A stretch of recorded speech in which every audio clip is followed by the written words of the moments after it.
Okay, so the recorder is on. The first thing I want to do is to show you guys how to find the recordings. It's quite easy. You go to youtube.com.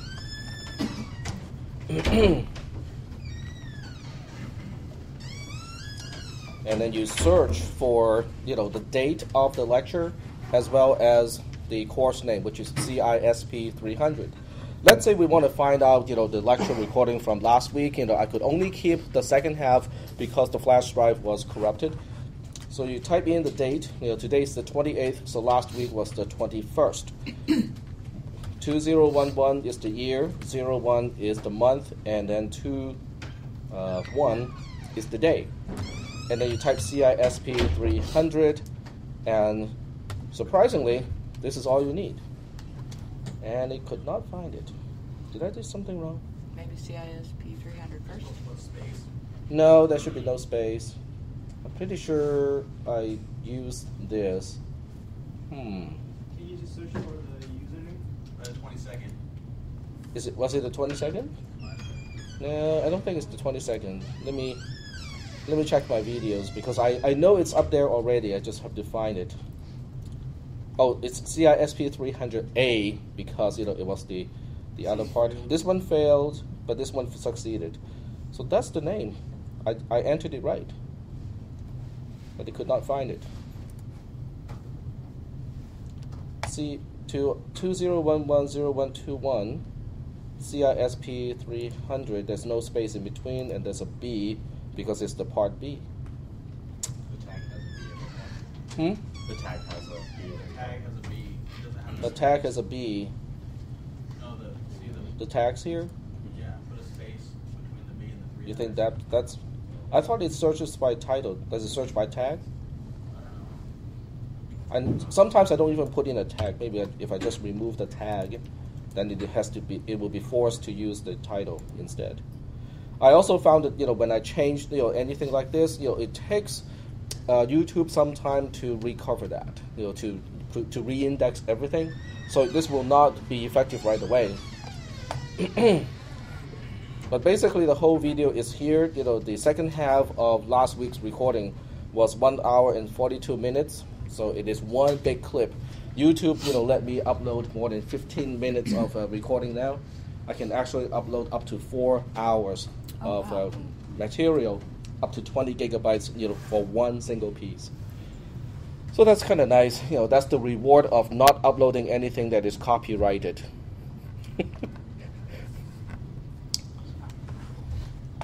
Okay. Are there any questions about YouTube? Later on we'll do this again just to find out, whether the indexing, works or not. So for now, we'll go back here and look at our homework assignment that is due about 4 minutes ago. And I'll just go ahead and do this, one more time, just so that you can see the process of doing it. I'm pretty sure most of you know exactly how to do it already, so this is really just, burning time, so to speak. I would click on the document. If you are given the options, depending on your browser and your settings, I would save the file first. I would save the file, and in this case, since I have not configured the browser to save to a particular folder, it will save it to the download folder. All recent versions of Firefox will download the document to your download folder in Windows. So this is basically the same thing. Then you open the file, and OpenOffice should start up because I'm assuming that you have went through the previous steps to install OpenOffice. And here is the document itself. If I zoom in a little bit, you guys can see better. And the assignment says I have to go to sheet 2, type in my name, save the file, close the document, and then upload it at the bottom here. I can't do that anymore because it is past due, but that's essentially what you have to do to turn in this homework assignment. I don't know how many people are still in the class, but according to this, 42 people have turned it in, and it is too late to turn it in, so 42 is the number at this point. This homework assignment does not carry a lot of points. Okay, this is a very low point value homework assignment because all it does is to try to make sure that people have the right infrastructure, you have the right software installed, and you know how to use it. Okay, that's the only purpose of this homework assignment. But if I don't attach any points to it, then nobody's going to do it. So I have to attach some points to it. So there's still a little bit of pain factor of not doing it. Okay, so what I'll do is I'll pass the roll sheet at this point. Over here. And since I have forgotten what I have talked about last week, I can just go to my YouTube clip. And this is a great way of using, the YouTube clip is for myself, so I can easily find out, what I talked about the week before. Because I can just scroll it all the way to the end. Wait a little bit. And I think last time we talked about debugging. And I don't think we went much further than talking about developers, and software and algorithms. Did we even get into algorithms last time? No? Okay, so we'll start with that today.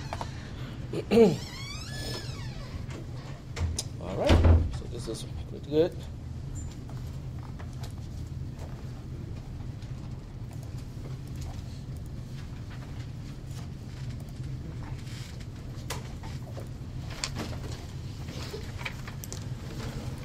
I can't use, the highlighting of the browser because I use the same browser for all my classes. I guess one way to do it is to set up different profiles, because if I set up a profile for this class, a profile for my other classes, then at the beginning I only have to start up the right profile, and then the browser will be specific to that class. That's not a bad idea. I think I'll do that next time.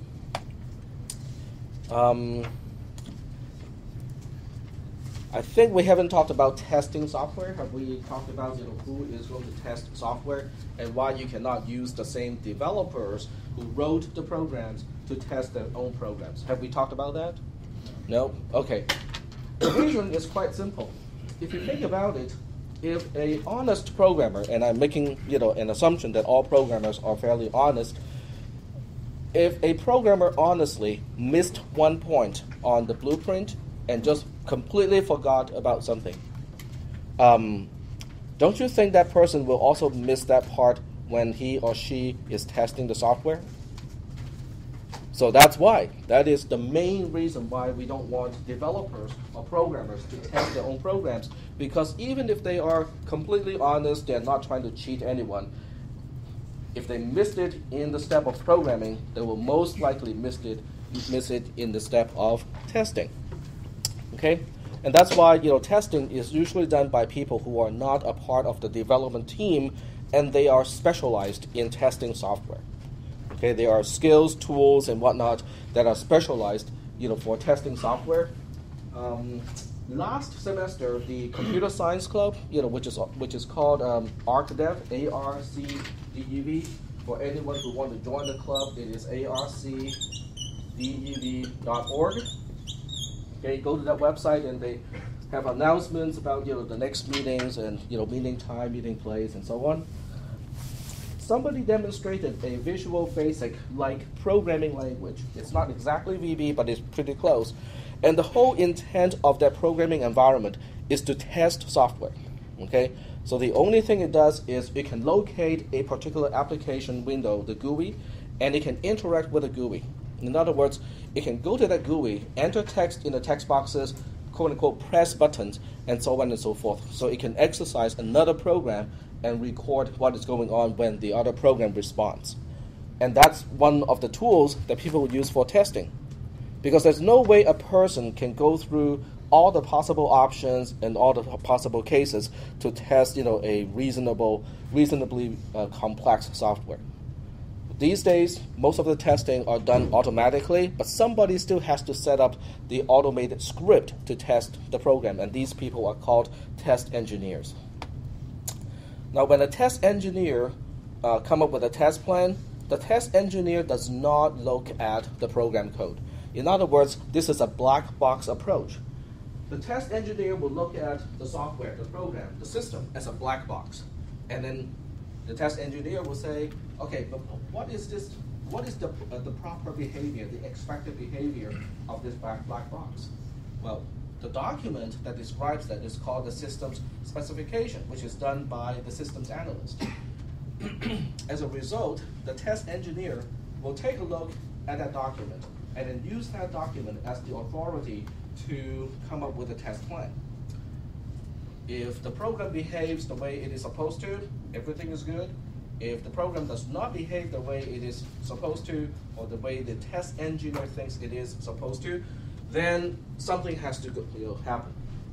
It is possible that if the program does not crash and simply does something different, the test engineer, the developer, which is the programmer, and the systems analyst, they basically all have to sit down and talk about this, because it can be an ambiguous description in the system's specification. The programmer interpreted it one way, and then the test engineer interpreted it the other way. Okay, and therefore the behavior does not match. But that means the specification has to be more precise. It is possible that the developer made a mistake. Okay, and in that case, the developer will have to fix that mistake before the software is released. And that's basically all this part has to say is what are who is responsible for testing, and we know it cannot be the programmers. Now we start on this fairly big section on algorithms. The word algorithm is a fancy word. All its meaning is just a method. Okay, if you look up the meaning of an algorithm, it is nothing more than a method. In other words, the next time you teach someone how to sort a deck of cards or a particular trick, you are teaching that person an algorithm. Okay? An algorithm is just a fancy word for a method. But it is really not just a method, it is a little bit more specific than that. It's a method to complete a particular task. It is very specific. Every algorithm is specific to a very specific task. For example, there's an algorithm to sort a deck of cards, but the same algorithm cannot be used to do anything else. It is only there to sort a deck of cards. There's another algorithm to find a name in a phone book, and etc., etc. Okay. Now this morning, unlike most weekdays, you probably exercised your algorithm to find a parking spot.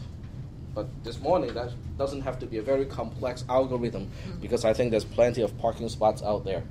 But if you try to come here on a Tuesday or a Thursday at about 10 a.m., you will need a fairly complex algorithm. My algorithm is go as far as possible and see if there's any spot. If not, park off campus. Okay, so what makes the word algorithm different from methods? Okay, we talked about this stuff already. The first thing is an algorithm usually is very precise. It has to be very precise. It cannot be ambiguous. In other words, when you specify how to do something in an algorithm, you cannot have two people reading the same statement and have different understanding of that statement. Okay, that's precision. It also has to be very specific. An algorithm solves a very specific problem. Well, that is a little bit difficult, because if you want an algorithm to solve a specific problem, the problem is not with the algorithm itself. The problem is how do you specify the problem to be more specific to begin with. Okay, so in this class, we will touch on that topic from time to time. How do you describe a problem? You might think it's pretty easy, but when you really sit down and come to think about it, it's not really that easy. Let me give you an example. Let's just say that we want to find the maximum of two numbers. Okay, the first number is x, the second number is y. How do you describe the solution, the quote-unquote maximum, without saying the maximum is the maximum? What are the properties of the maximum of two numbers? Let's think about it. I will use a text editor to help explain that part. So right here, it's a text editor. Okay, find the maximum of x and y. Call the maximum z. Okay, now can someone describe the properties of z? I don't even care about how you find z. I only want you to describe properties of z. Most people will, go ahead. I was going to say the farthest from 0. Sorry? The farthest from 0. Would that be? Okay, let me give you an example. Let's say x equals 2, y equals 4. According to what you say, z would be what? Z being the maximum of x and y? What would be 4? Exactly. But how do you describe the solution for, z, in a way that is general enough to cover all possible cases of x and y, and yet specific enough that it has to be the maximum? Now, let's take a look at this. What about this? X is greater than or equal to x, and z is greater than or equal to y. Would that be sufficient to describe the maximum of two numbers? Yes. The answer is Yes. no. The answer is no, because what if I put 10 into z? It satisfies this particular condition, right? 10 is greater than 2, and 10 is greater than 4, and yet 10 is not the maximum of 2 and 4. So I'm missing something here. What am I missing? To describe the solution, I need something else. It has to be the same as one of them. It has to be greater than or equal to both, but it has to be the same as one of them, at least one of them. So I have to do another conjunction here. Now I'm kind of moving a little bit ahead of myself, but I'm just using this as an example. So z has to equal to x, or z has to equal to y. Okay, I don't care which one or both. Okay, it can be equal to both if x and y turn out to be exactly of the same value, but it has to be the same as at least one of them. Okay, now that kind of illustrates how difficult it is to describe the solution to a problem. We're not even talking about how to find the solution. We're just talking about the solution, the properties of a solution itself. So getting back to the notes here, how do we do it? How do we make the algorithm solve a specific problem?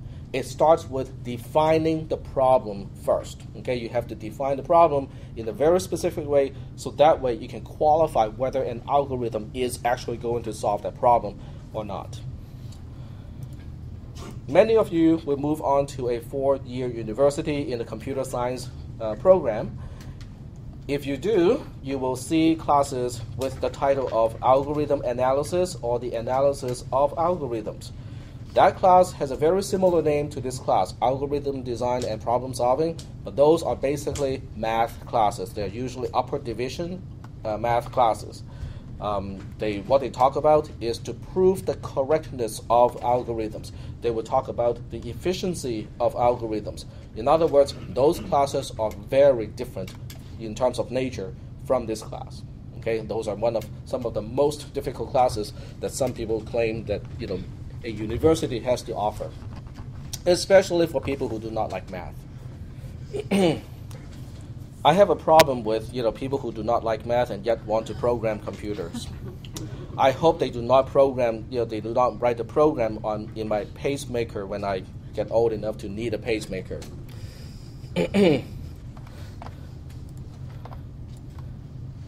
Okay, now we talk about pseudocode. Thank you. Pseudocode, as the name implies, is pseudo, which means it is fake, not real, and code, which means it is program code. So this seems like an oxymoron, okay? Because it is program code and yet it is fake, it is not real.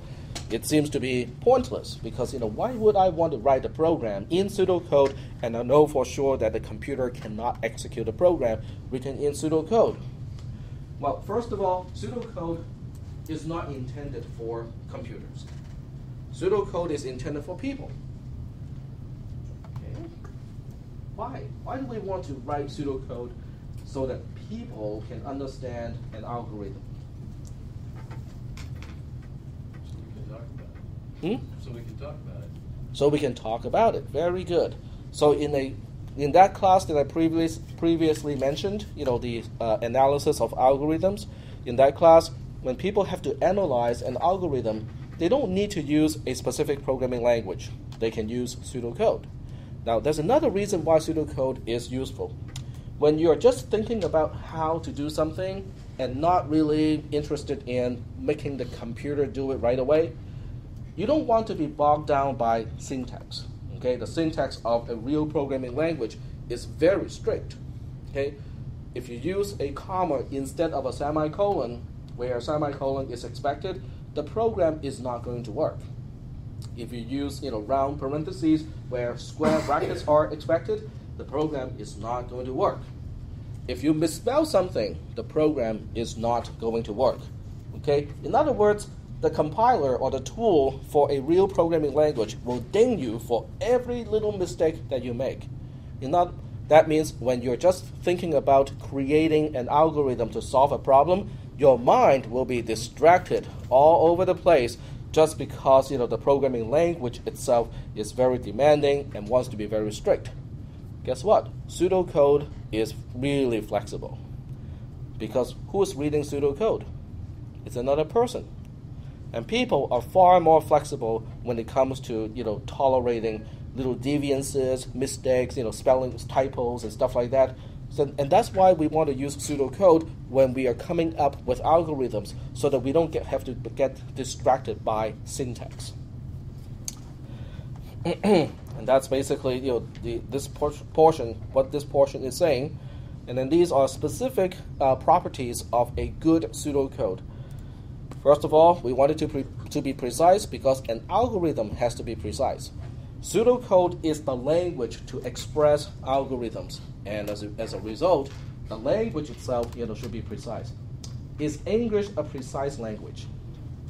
No. Otherwise, you won't have those books for children where they can move a comma and then the meaning of the sentence is changed completely. I cannot remember the name of the book, but they have a lot of books like that to teach grammar to kids, because if you place a comma at the wrong place, one sentence can still be correct in terms of grammar, but the meaning of the sentence can be changed completely.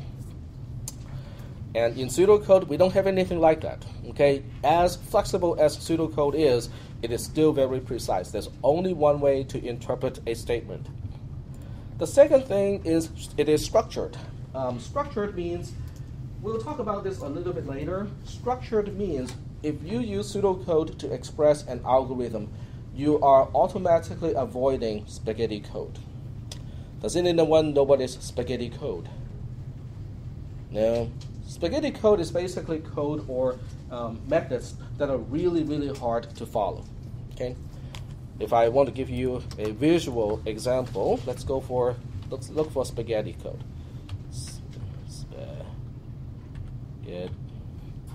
Spaghetti code. I don't need the actual spaghetti code. And then we look for images. Let's find one that is particularly bad.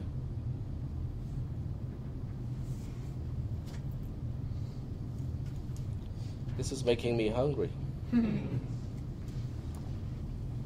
Okay, let's add a flowchart to it. Flowchart.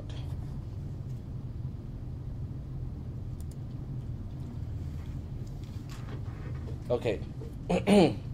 This is not a particularly bad one. I think this one is better. Yeah, that's a good one right there. That's a good one. Okay, so let's take a look at this, pseudocode.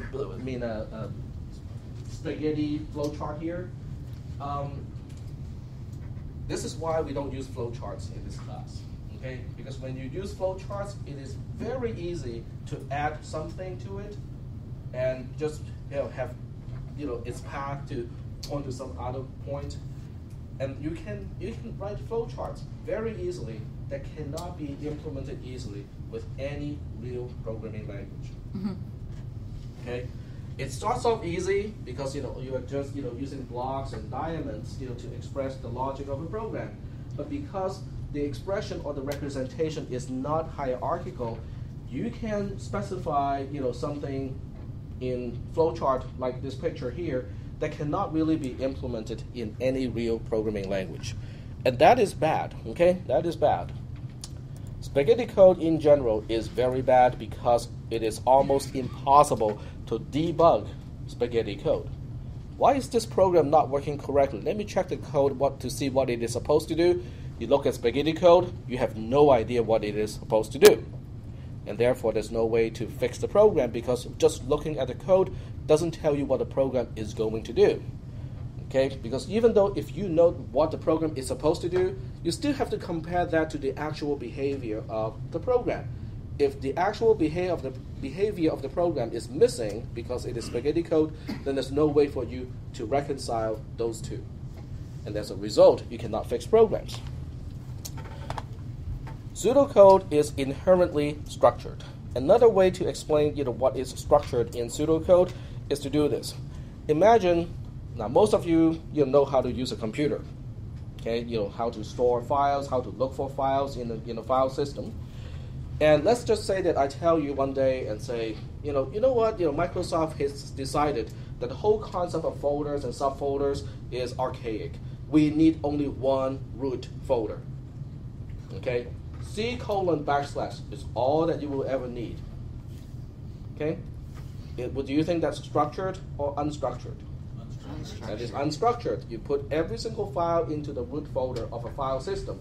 What happens then? You get duplicate files for different programs. It'll be really hard to find files. Okay? And it's the same thing with programming. Okay? With programming, we actually have called folders and subfolders. We can have folders that contain additional folders that contain additional folders to organize units of pseudocode so that it makes sense. Just like you have subfolders in your file system. Okay? So we'll keep that in mind. That's the analogy that I use usually to explain what is structured. Pseudocode is also concise. We don't want to write any more than we have to. In other words, we want to conserve space for one thing, and two, we are lazy. We don't want to type anything that is not needed. And pseudocode is concise. Okay, it is a representation where it will use the least amount of writing to express a concept. And I call that logic density. In other words, how much logic can you express on a piece of paper? The code density of pseudocode is much more than the code density of any graphical representation. And it is language independent. It is language independent from two perspectives. One, it is language independent from the perspective of natural language, the mother tongue of the person who is either writing it or reading it or writing it. It is also language independent from the perspective of programming languages. In other words, pseudocode is not tied to a particular programming language. It is not tied to Python, it's not tied to C, it's not tied to C++, it is not tied to Perl. All of these languages have slightly different syntax to do certain things, but pseudocode doesn't care about those things. Okay? And the first point that I made was pseudocode is language independent to the mother tongue or the native language of the person who's writing it or the person who's reading it. Now it is, yes, go ahead. So does that mean that if something's written in pseudocode, me reading English or understanding English and somebody else understanding German, they could read the same thing and understand the same stuff? With very minimal learning, yes. Okay, let me show you some pseudocode that you can easily dig up these days. One of the best resources for that kind of stuff is Wikipedia. I don't really care what other professors have to say about Wikipedia being not trustable and it's a bad source to quote, but in terms of computer stuff and programming, Wikipedia is one of the best resources out there. Okay? Maybe in a political science class it is not a good resource. Maybe in a history class it is not a good source. Maybe in an English class it is not a good source. But in terms of programming, networking, and stuff like that, it is one of the best resources out there. I can look for bubble sort algorithms. Let's look for something that is a little bit more complex. Quick sort. And I'll go to the pseudocode section. And this is pseudocode already. Okay, let's take a look at this little pseudocode here, which is not a conventional pseudocode, but it's close enough. You can see that it still has English words. Okay, but the number of English words that it uses is fairly minimal. This may not be the best example. Let me look for another one. Bubble sort. Okay, this is the pseudocode of bubble sort.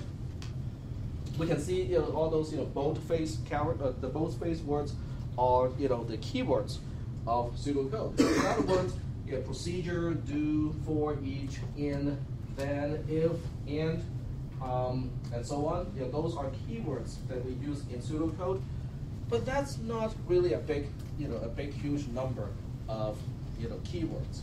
In other words, someone with a different with a non-English mother tongue can still learn how to read pseudocode relatively quickly, as opposed to learning English itself. Okay? Is everybody convinced that learning how to read pseudocode is a little bit faster than learning a whole new natural language completely? Okay, and that's why I say pseudocode is also language independent from the mother tongue or the native language perspective. It is English centric. In other words, I think most pseudocode representation will choose to use words that we borrow from English. And that has to do with the father of computer science, Alan Turing, was a British native. Okay? And it has a flexible syntax, just like what I talked about. If you use a semicolon instead of a comma sometimes, as long as the reader can still understand it, it's not a big deal. Sometimes if you say if condition, you use the then word, and other times you don't even put in the then, it's not a problem. Okay? If you say and if, it is good. If you say and without the if, as long as it is clear what you're ending, it is still good. In other words, it is very tolerant, with respect to little things like that, because it's meant for people. Now, in this class, I will talk about how to represent not equal to. Okay? In mathematics, you write this symbol as not equal to, but it's pretty hard to type this in, especially if you are just using Notepad or if you don't want to spend the time to look for this symbol in a spreadsheet program. Well, guess what? In this class, if you give me this, it is the same as not equal to. If you give me this, it is also not equal to. If you give me something like this that looks like a slash through an equal symbol, it is also not equal to. In other words, as long as I understand this is not equal to, it is good enough. And I know enough programming languages that I can take a variety of not equal to symbols. And that's why it is nice to use pseudocode, because now you don't have to memorize and say, oh, only take this representation as not equal to. No, I take any of these as not equal to. And that's the conclusion. That concludes this particular module, which is just an introduction to pseudocode and programming and the people behind programming, the developers. And the next topic, we'll talk about the actual stuff, inside a pseudocode program. And we'll start with variables, expressions, and sequences, and then we'll move on to conditional statements and stuff like that. Are there any questions before we move on to variables, assignments, expressions, and sequences? No questions? Okay. So we'll go ahead and get started with an fairly archaic example, because nobody would do this kind of stuff these days anymore. Let's just say that I want to pay my credit card bill 20 years ago, because 20 years ago, that's how people do it, or 30 maybe. So you get your credit card bill, you open it up, and these days people don't even open up a credit card bill anymore, because a lot of time it is e-bill. Okay, you get it electronically. There's no paperwork involved. But this is 30 years ago. We don't have that stuff in it yet. So you read your credit card bill, and but in order to make this algorithm applicable to every single month, I cannot say the balance is an actual number of some kind, because the balance changes depending on the month. Like around Christmas time, it's going to go up. Okay. So in this case, I will just say, okay, I open up my credit card bill, and I assume the balance is X dollars. So right off the bat, I am using a variable.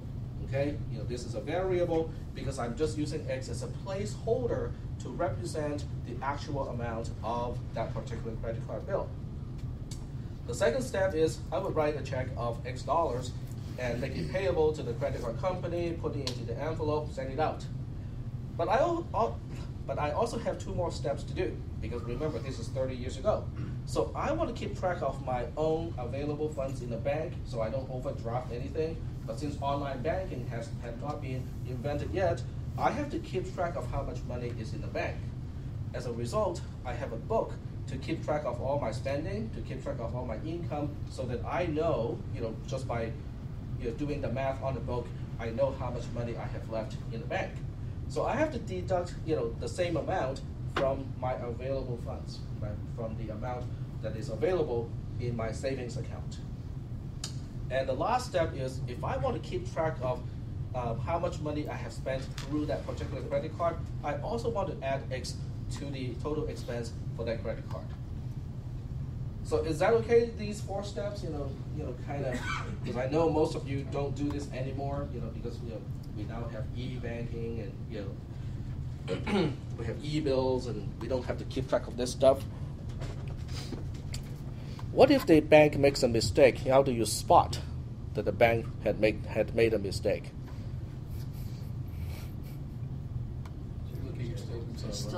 You have to go through your statement and do your own calculations to find out. It's not just you keep, exactly. It's not just that you have to look at every single line to make sure you can explain each line and know the amount is right, because the actual calculation can be off as well. Some time ago, there was someone, who worked at a bank, and he changed a program to round pennies. Have you guys heard of that? And it's criminal, okay? But it was the amount was so tiny that most people did not detect that, okay? Instead of having to pay $60, you have to pay $60 and a cent, okay? So it's off by only a cent every single time it rounds. And yet, because of the huge volume of statements that the program processed, the guy I think accumulated multi-million dollars as a result. He got caught in the end, but he was just doing that. He was just shaving that little penny at the end of every single transaction, and was able to come up with a huge number. So that kind of explains, the importance of, double checking the numbers and making sure the bank does not, do the calculations, incorrectly. At least do it, spot check things, once in a while. But getting back to this example, let's take a look at, the concept of a variable at this point. A variable, as the name implies, is an object that can hold a value, and the value can change over time, and hence the name variable, because it can change. More formally, a variable has the following attributes. Every variable has a unique name. The nice part of having a unique name for every single variable is you can say the name of the variable once and there's no ambiguation. You don't have to say, oh, do you mean the X in the previous page or do you mean the X of this page? There's only one X in the entire program, so it has to be that one X. Okay. Are there any questions about the name of a variable, that it has to be unique within a program? Yes, sir. Well, not about that, but I mean, what can consist of a variable? I mean, because eventually you're going to run out of letters and numbers and symbols if your program gets big enough. That is correct. So can you use multiple letters to be a variable? Or? Yes.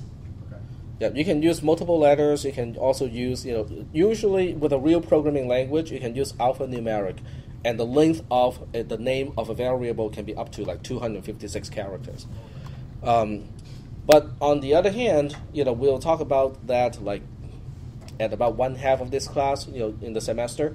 We will have local variables, and with local variables, you can have multiple variables of the same name, but they are also not going to interfere with each other.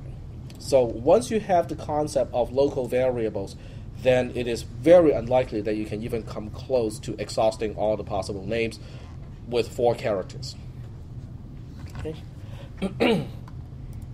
we'll just kind of skip the type of a variable for now. The type of a variable restricts what kind of a value can be stored in a variable. But let's just say that we won't talk about type for now, and we'll just skip all the way to the value, or also known as the state of a variable. In other words, what is the value that is being held by a variable? If you look at a variable as a coffee mug, okay, the content, or how much coffee is in the coffee mug, is the value of the variable. It's still the same mug, but from time to time, you can put additional coffee into the coffee mug. You can also drain coffee from the coffee mug, and the level of coffee in the coffee mug changes over time. Okay, and it's the same thing here. How much coffee is in the coffee mug is the value in a variable. In this case, how many variables do we have in this example? X is an obvious one. We have some additional ones. We have available funds, that keeps track of how much money I still have in my savings account.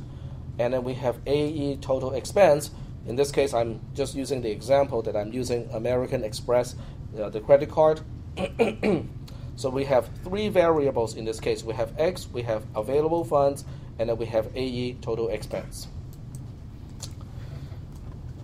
Now we talk about expressions and assignment statements. Before we do this, let me just pop up another question here and ask you what it means. What does that mean? Adding 1 to the previous value. Increase the variable x by 1. Aha! So someone already knows something about programming, because that's the only way you can interpret it this way. If you ask a math professor, pick one who is about 60 years old, okay, and ask that professor, "Oh, professor, what is x equals x plus 1? The professor, will probably use a dry marker pen, knock you in the head, and go, "That's a stupid question." Okay? Why is it a stupid question to a math professor who does not know programming? It is not. Well, it is valid math, but the answer is trivial. Okay? The answer is false. It is false. It is not true. In other words, you cannot find a value x such that x equals to x plus 1. Because in mathematics, the equal symbol means equality check. You are stating, when you do this in mathematics, you are stating the left-hand side equals to the right-hand side. And this cannot happen because you cannot find a value x such that x plus 1 equals to x itself. It just does not happen. So when you ask a math professor what this means, the math professor will just probably look at this and go like, that's a stupid question. There's an answer, except the answer is just false. Okay? But in programming, it means an entirely different thing. And that's why I don't use a single equal symbol for assignment statements, because I don't want anyone to get into that confusion in this class. That is why I use a left arrow in place of the equal symbol, because the left arrow, being an arrow, tells you how to evaluate. How do you evaluate an assignment statement? Okay, let's just look at the first line here. Available funds, if you want to use one word in English to represent the left arrow, it is gets, G-E-T-S, okay, gets. Available funds gets available funds minus X. So the way you use this is, okay, let's look at the additional slides because the next one actually talks about it. So let's take a look at this slide. We'll wait until it loads the bitmaps. Okay. An assignment statement is basically a very primitive step of a pseudocode program, and also in real programs, that updates the value of a variable. Okay, because remember, the name variable implies that the quantity or the value or the state can change. So we need a mechanism to change it. And an assignment statement is the most basic building blocks of a program to change the value of a variable. When you look at an assignment statement, just overall from the overview, it has a left-hand side, it has a right-hand side, separated by the left arrow. Okay, but what does it do? Well, it's actually quite simple. It's a two-step process. The first step is you evaluate the right-hand side. Okay, you look at the right-hand side, it is an expression. You evaluate the expression, it comes up with a particular value. Okay, and then you take that value of the right-hand side, and then you update the variable specified by the left-hand side. So it's a two-step process. Evaluate the right-hand side, and then update the left-hand side, and you're done. Okay. So that means there's really not much chance of any confusion. The rest of this slide just talks about the stuff that we have talked about already. Why I use a left arrow symbol instead of the single equal symbol. In an assignment, remember the right-hand side is always evaluated first and once. Okay, it's first and then it's only once. Then the value of the expression is used to update the variable specified on the left-hand side. The next slide talks about a fairly trivial assignment. At the beginning of a year, if I want to reset the AE total expense of how much money I have spent through my American Express card, I would do something like this. What is it doing? It's making zero. It's making the AE total expense 0. Yes, it is resetting it to 0. Very good. But we already know that because from the left arrow, we know this is an assignment statement. Now, once we know it is an assignment statement, we know it has a right-hand side and a left-hand side. The right-hand side in this case is easy. It is a constant 0. Well, there's no other way to interpret the constant 0. It has to be 0. So the right-hand side specifies a value of 0. And what do we do with it? We use it to update the variable on the left-hand side. As a result of executing the statement, AE total expense becomes 0 from whatever value it had before. The key about this one is that once you reset the value of a variable, once you change the value of a variable, there is no way to go back in time and say, oh, wait, what was it before? No, once you overwrite it, it's done. And you cannot go back in time to figure out what the value was before the statement happened. Okay? So that means a variable can only hold a single value. If you overwrite it, the old value will be gone. There's no way to go back and retrieve it. The next one is a little bit more confusing.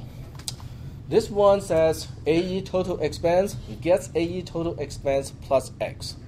Okay? In other words, the right-hand side is mentioning the very same variable that is also on the left-hand side. At first glance, this is confusing because it seems like this is stating that AE total expense depends on itself. And this is circular reasoning because every time you add X to the AE total expense, you will update itself, and then it will trigger a re-evaluation of the right-hand side. That would be the wrong interpretation of this statement. Okay? The correct interpretation of this statement, just like what we have talked about, is evaluate the right-hand side once and first. Okay, so the very first thing you want to do is to take the current value of AE total expense and use that to finish this computation, the addition. The addition will come up with, will result in a single value.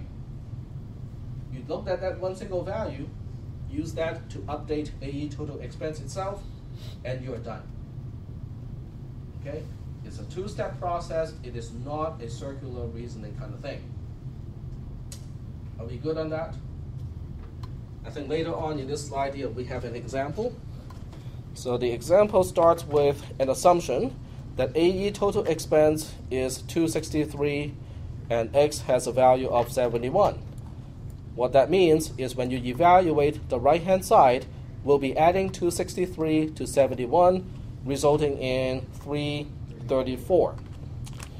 What do we do with 334? We use it to update AE total expense. As a result, after this assignment statement, AE total expense becomes 334. Are there any questions about, this is what I call a self-referencing assignment statement, because the right-hand side refers to the same variable that we specify on the left-hand side. Is that doing okay so far? Okay. The next slide talks about how do we visualize the update of variables. In other words, let me give you a sample program, and just to make my point. Okay, here's my pseudocode, and okay, first thing is I would initialize x. Second thing is I will specify y gets x plus 2, and then we specify x gets x plus 5, y gets y minus 3, and then we reset x to y plus 10, and then we say that x gets x minus 1. Okay. This is not too bad because we only have 2 variables, and most of us can keep track of the values of variables as we execute this algorithm in our minds. Okay, after the first line, x has a value of 0. After the second line, x is 0, y is 2. After the third line, x is x is 5. Okay, x is 5, x is 5, y is 2. After this line, y is negative 1, and x is 5. After this line, X is 9. y did not change, y is still negative 1, x is 9, and after this line, x is 8. Okay, but you can see it gets incrementally more difficult as we move on with this code. What if I have 30 lines of stuff like this, over 8 or 9 variables? You really cannot keep track of all that stuff in your mind anymore. Some people can, like Rain Man probably can do it, but I am not Rain Man, and I cannot do it. So we need some kind of tools to do it. Okay, and some people, especially other programmers, other programming instructors, will say, "Tech, why don't you just introduce a real programming language to your students, so when you give them an algorithm, they can just run it through, Visual Basic, Python, or something, and they don't have to go through all this stuff, by hand to understand what the program is doing." Well, but that defeats the whole purpose of this class. Remember, the purpose of this class is to make sure that you guys know what the program is going to do. Okay, so I don't want people to run this code through and then say, "Oh, according to Visual Basic, after this code, this is the value of this variable, and this is the value of that variable." But when I ask that person why, that person will say, "I don't know. The program said so. Visual Basic, when I trace it, Visual Basic says, this variable has this value. I don't know why."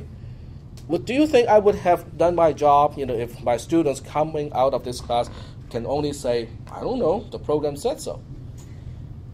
That would not be a good way to teach this class. Okay, that's not a really good outcome. So that's why in this class we do everything by hand to make sure that we know exactly what the program is going to do. And we don't deal with long programs in this class, so don't worry that I will give you like 300-line programs to trace. That would be a little bit obsessive. I'll leave all the tedious stuff to some other classes. So what I'll do is I would use this as an example, and the way we do it is to use a spreadsheet to do it. And that's why the first homework assignment is having you guys to install OpenOffice Calc, which is a spreadsheet program, and know how to just change one cell to a particular value. So I would do exactly the same thing here, and I'll show you how I trace algorithms just like this one. And what I'll do is I'll just retype the code. You can say that, but how come you don't just copy and paste? Copy and paste works just fine, except, the left arrow is not going to be converted into a nice looking left arrow. So I'll just go ahead and do it by hand. And this is the only way I can use the replacement table in OpenOffice Calc to change the left arrow from a less than and minus into a really nice looking left arrow symbol. It doesn't take that much time. We'll just go ahead and do this part.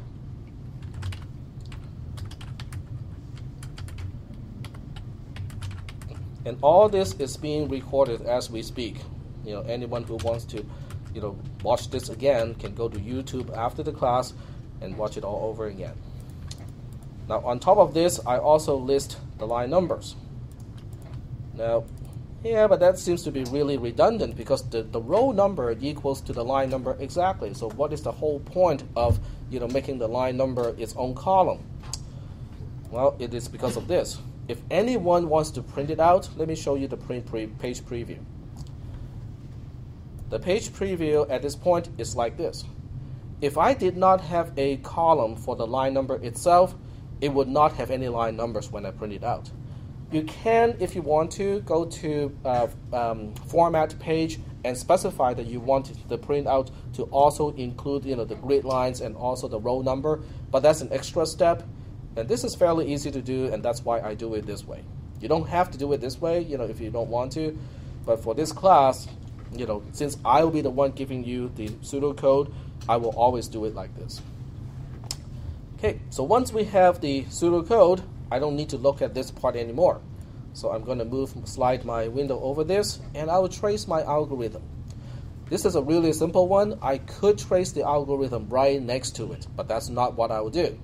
What I'll do is to show you in general how we trace algorithms in this class. I use new window in OpenOffice Calc, which opens up a new window of exactly the same document. In other words, at this point, Untitled 1:2 and Untitled 1:3, they are two views into the same document. If I change one, the same changes will happen to the other one. Let me just illustrate what I mean by that. Okay. I can change this one here. If I say junk here, the other one will also get junk because they are basically two ports into the same document. Now that is really nice because, obviously that should happen, because now I can switch to Sheet 2 with my second view. And I will use Sheet 2 to perform the trace. I will use one to represent the algorithm, the code that I'm executing, and I'll use the other one to keep track of the values of the variables. Obviously, in this example, I really did not have to do that because Sheet 1 has more than enough space to do it. But when we move on in this class, at about halfway through this class, we'll be using a lot of columns and a lot of rows when we trace a simple algorithm that is only about 10-15 lines long. In other words, if I use one single sheet, like over here, to try to trace the algorithm, then you have to page up and page down all day long because you have to page up all the way to see the algorithm itself and then page down all the way to update the variables. And that's why I use two sheets for this purpose, one focusing on the algorithm and the other one for the trace. Yes, sir? Is there a shortcut to switch between pages like Sheet 1, Sheet 2? The usual way of switching windows in Windows would work too. So Alt-Tab would work. So if you press Alt and then the Tab, that switches which window you're looking at. I meant like Sheet 1, Sheet 2, Sheet 3, to switch between the sheets. I do not know of a way. I'm pretty sure there's a shortcut key to do it, but I just don't know it. How did you get that second window on? You go to Window and you say New Window. And you can open up as many as you want, but we don't need all that many, we just need two in this case. Okay, now when you trace an algorithm, you need to remember, this variable gets this value after executing which line. So one of the columns that you have to have is the line number column. Then what you need is one column for each variable. We have two variables in this case, so we have x and we have y, each one taking up a column. Okay. The first thing is not line 1. The first line you want to make a note of is what I call a pre-line or a precondition line. The precondition line or the precondition row 2 of this spreadsheet, is saying what do we know about x and y before line 1 executes in this algorithm. In some cases, I will give you some assumptions. In some other cases, I will say it doesn't matter. In this case, it does not matter because we are going to overwrite the values of x and y anyway.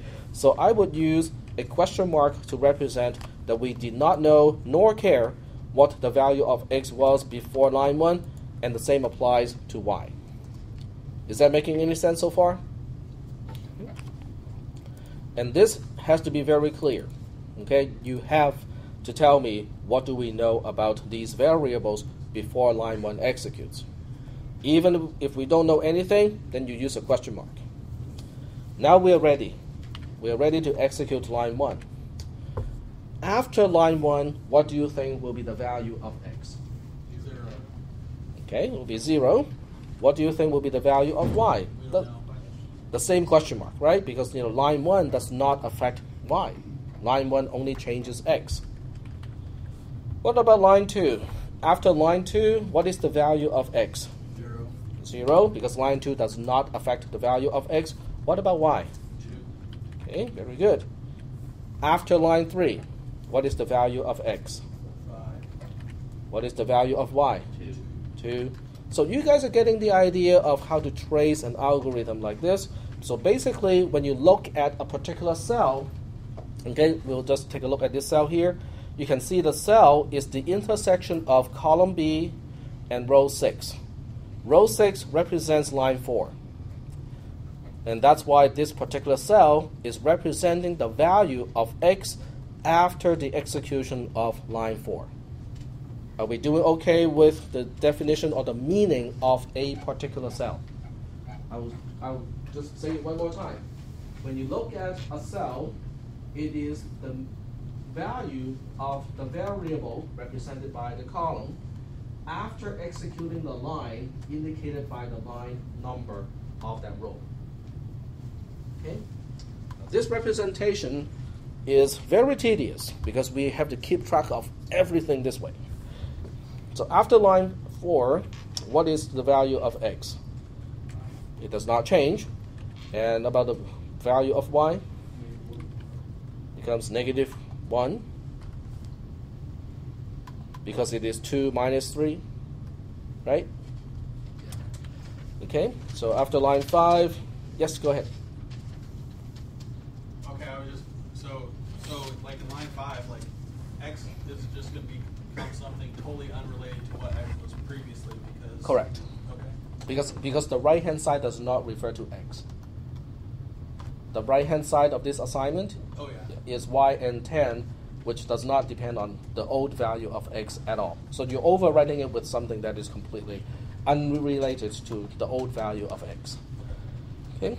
Now, since y was -1 and we're adding 10 to it, so now x becomes 9.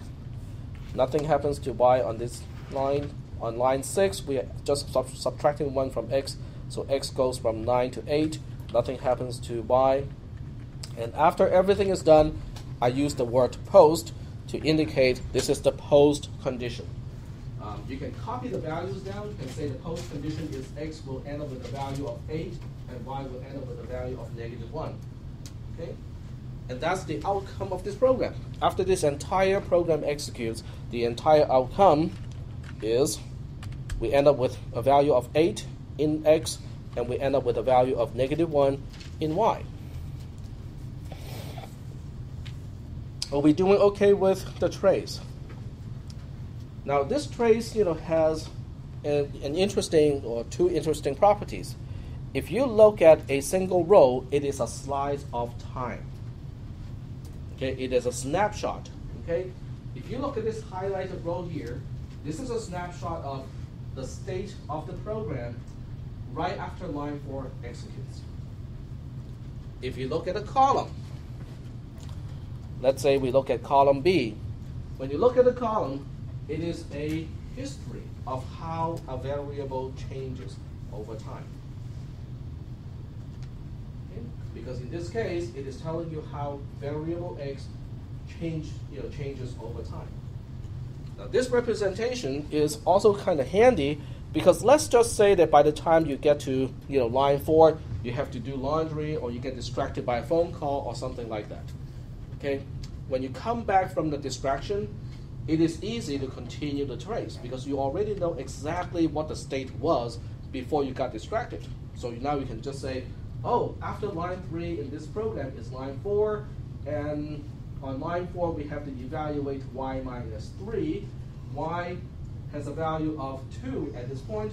2 minus 3 is -1, and therefore it is now updated to -1. Okay? You can interrupt the whole process all you want, and because we keep track of every single little thing, every single little detail of this program, it is very easy for you to pick it up and continue the trace after that. Are we doing okay with the concept of a trace? Because this is a very simple one. By the time we get to the end of the semester, we will be looking at traces that will scroll both ways. Okay, it will be long enough to go this way, and it will be long enough to go this way. I try my best not to have you guys to trace anything that will involve more than, say, 30 or 40 rows. Okay, but sometimes it does get up to more than 30 rows. And in terms of columns, I have moved all the way to M, N, O, P, Q, R, all the way out there. Okay, so at that time I'll teach you some additional tricks so that you can actually focus on the smaller part of the spreadsheet at any time. Okay, but at this point it is not really that difficult. Are we doing okay so far with the tracing, tracing an algorithm? Okay. Does everybody understand why we are doing it? Because in this class, sometimes most of the time I want to also focus on not how to do something, but also why we are doing it. You guys doing okay with the why part too? Okay, very good. It's just because you want to give me homework assignments. The next topic are conditional statements. Now, at this point, we have one of the most basic programming concepts in just about any programming language. We have assignment statements. Okay, assignment statements is the most basic building blocks because that's the only way you can change the value of a variable. Okay, but what can you do with just assignment statements? You can do some computations. Okay, you can calculate the root of a quadratic equation. You can write a program like that. You can basically do all sorts of calculations, but you cannot make decisions. You cannot say, oh, this program, if this value is less than 0, go this way. If this value is more than 0, go this way. If this value equals to 0, go the other way. There's no way to make decisions yet. And that's why we have module 13, because module 13 talks about the next kind of statement, which are the conditional statements. But before we talk about conditional statements, this is just something that we have just talked about. Conditional statements are important because they give your program the ability to choose between different alternative paths, okay, which is a very, very important thing. But before we do that, we have to understand what is a condition. A condition, in the context of programming, is basically a question that can only have one of two possible answers. It's either true or false. So let me switch back to the text editor here. And we say, in a math class, what does that mean? It's a little bit here that I just typed. Greater than 3. X is greater than 3. And most of the time, it is used as a statement. It is telling you that X is, in fact, greater than 3 in a math class, right? In programming, when you see something like this, it is not a statement. It is not telling you that X is greater than 3. It is a comparison. It is a question. You are asking, or the computer is asking, is it true or is it false that X is greater than 3? Okay?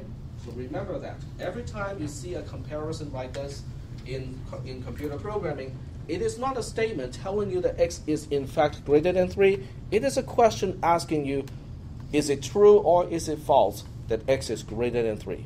So keep that in mind when we read the rest of this class note here. I'm not going to go through this part here, which explains why we have to use the words true and false as opposed to the words yes and no.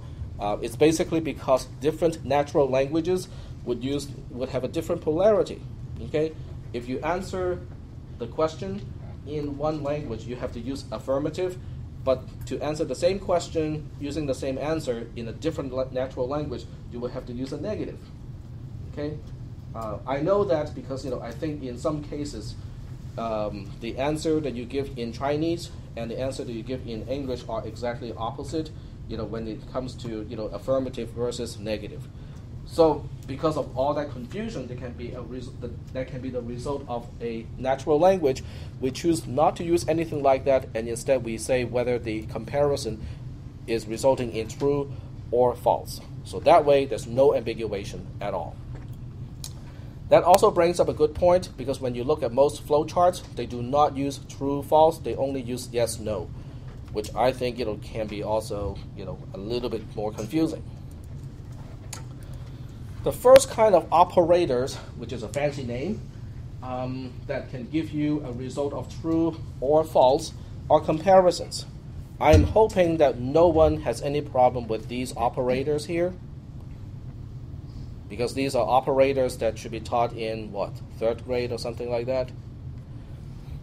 Greater than, less than, greater than or equal to, less than or equal to, not equal to, and just plain equal to. Okay. Now, if you have problem finding greater than or equal to when you have to turn in an algorithm, you can use just this. Okay, greater than followed by equal sign to mean greater than or equal to. The same or similar applies to less than or equal to. You'll start with a less than and then the equal to after that. Not equal to is the interesting one. In C and C++, Java, and most other C-derived languages, not equal to is represented by an exclamation point followed by an equal symbol. It is not very intuitive, so don't use it unless you know C already. If you don't know C and you don't want to find out how to type the not equal to symbol, use this representation instead, less than or greater than. Because less than or greater than means not equal to. Equal to is just good old plain, equal symbol. In C, this is double equal, and in most other languages, it is just a single equal symbol. Now here, I have a little note here. I will not test you on C syntax in this class. That's not the focus of this class. But if you do move on from this class to a C programming class, make sure you distinguish a single equal symbol from a double equal symbol in a C-derived language. I cannot quite explain why that is the case given what we have talked about up to this point. I can only tell you that a lot of times programmers will confuse these two operators by mistake. Unfortunately, if you use one instead of the other one, it is still syntactically correct in most cases, even though the meaning has changed completely. So when you look at a program, it seems to still be expressing the logic that you want to express, except the program is doing something that is completely different from what you intend. Okay? That is a problem that is specific to C and C++. If you program in VB, if you program in Python, if you program in many of the other languages, you don't have the same problem.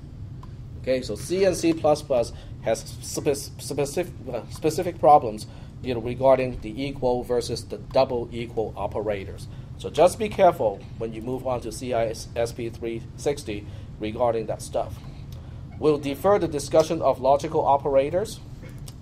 And before we take a break, because I know it's almost time to take a break now, we'll go ahead and take a look at conditional statements. And what we want to do, or what I want to do, is not to show you the algorithm. Instead, I will give you a question that you can kind of think over the break. I will give you guys a 10-minute break to basically go out, stretch, get some coffee or whatnot. This is the question that I'll give you, which is something that we have seen already. I'll give you two variables, x and y. I want z to become the maximum of x and y. So I want you to think of a way so that, after some steps in the program, z will result in being the maximum of the two variables, x and y. Okay? That's your exercise for the next 10 minutes. Okay? I will give you a clue. assignment statements on their own is no longer sufficient to perform this task. Okay, so think of what you need to do in order for z to become the maximum of x and y, and for any value of x and y too. So you cannot always assume, oh, I can always assume x is less than y. No, you cannot make assumptions like that. Okay, so that's your exercise. The time right now is 9:16, so we'll be back by 9:27. So it's 9:16:40 right now. Sync.